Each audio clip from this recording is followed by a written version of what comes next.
Thank you for joining us this evening, and we're going to do a new teaching tonight on what it means to transliterate a proper name or a word from one language to another.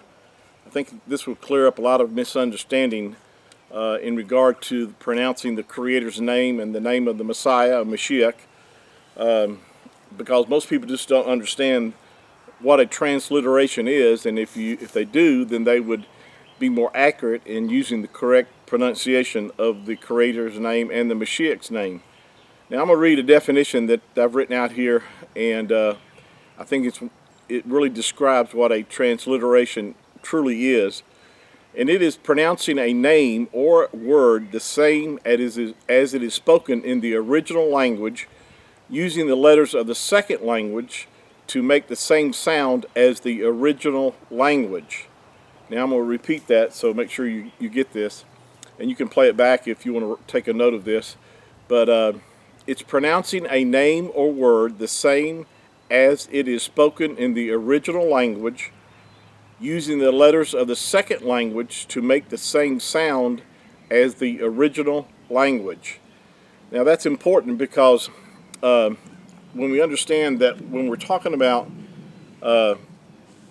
pronouncing the correct pronunciation of the Creator's name, let's just talk about that first. There's so many variations out there, and I think that's one reason why a lot of people don't use his name after they find out about it, because they hear people say it's Jehovah, or they'll hear it pronounced as Yahweh. They'll hear it pronounced as Yehovah, and but the accurate transliteration is Yahuah. Now, I'm going to show you again. This is the Yahuah's name, the Creator's name, in the modern script today. This is the ancient Paleo-Hebrew, which was really, this is I like to refer to it as the signature of our Creator Yahuah. This is the script that you'll find it written in the Ten Commandments. And when he gave Moses or Moshe the Ten Commandments, this is what he wrote his own personal name in, the script that was used. So, with that said, both of these will, if you use these without vowel points, they will make the same sounds. Now, I say without vowel points for those who don't understand what I'm talking about. These letters in ancient Hebrew, in fact, the Dead Sea Scrolls support this. In fact, that was probably one of the greatest finds that, as far as proof of how to pronounce the Creator's name. In 1948, 1949, when the Dead Sea Scrolls were discovered, you'll find many manuscripts without the vowel points, meaning vowel points that most of our texts that we have today are translated from the Masoretic text, and they use vowel points around the letters to change the way words were pronounced. And this was a device that was used as a tradition, so you would not pronounce the Creator's name, and because of Jewish tradition, which made it a blaspheme to actually pronounce the Creator's name, which is totally against the Scriptures, because the Scriptures declare that we're to declare His name, we're to make His name known, and if you could not do those things because you didn't pronounce it correctly or you didn't use His name.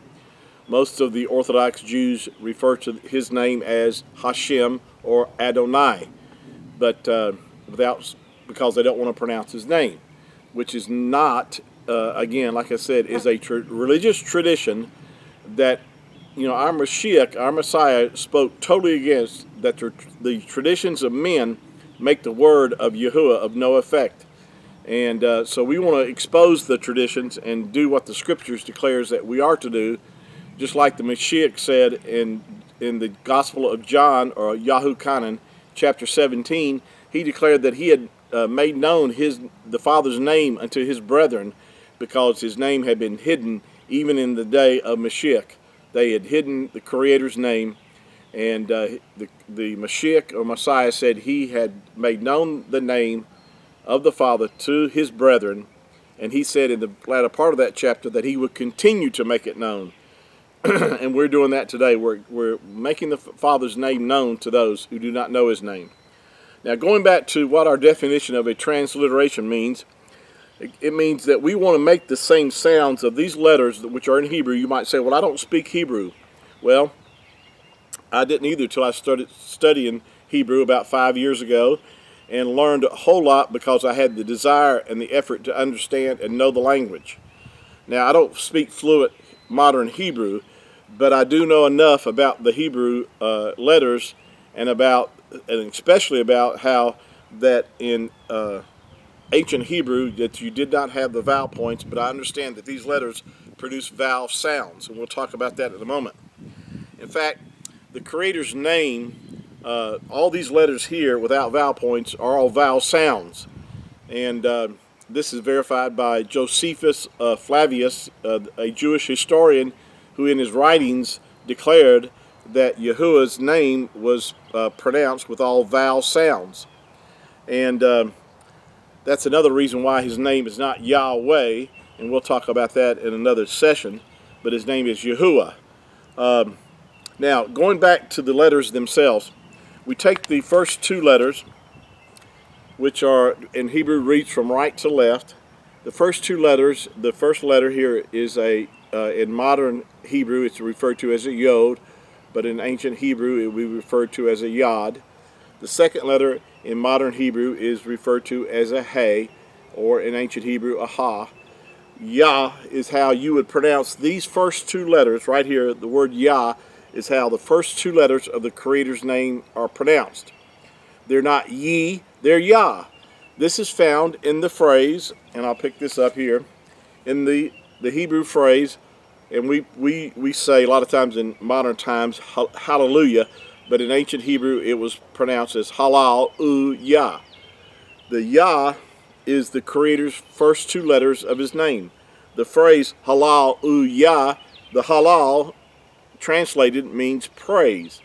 The letter here, means who the praise is directed to. It's connected. It makes the connection between the word halal and the person to whom we're giving praise, which is Yah or Yahuah.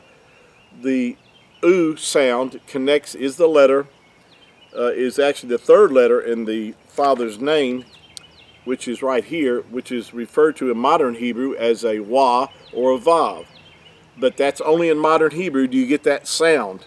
It is not found in ancient Paleo Hebrew. This has a sound, and that's where we get the first three letters, Yahu.